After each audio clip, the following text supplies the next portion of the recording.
Hello everybody, my name is Sviatoslav and I would like to share with you that stress decreases eyesight.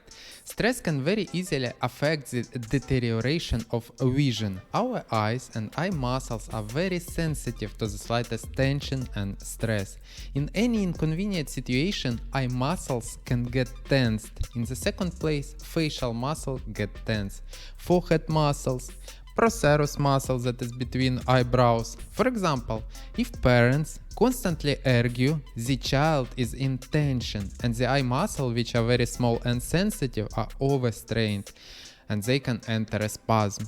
If the eye muscle spasm happens, the function of accommodation disappears, that is refocusing to a far or a near a distance, which is called myopia nearsightedness or farsightedness. Relaxed eyes can see clearly, but if eye muscle tense, it deforms the eyeball and vision deteriorate. It's very important to know how to relax naturally. You can find the video top 5 methods to relax on my channel. Subscribe for more benefits for your eyes.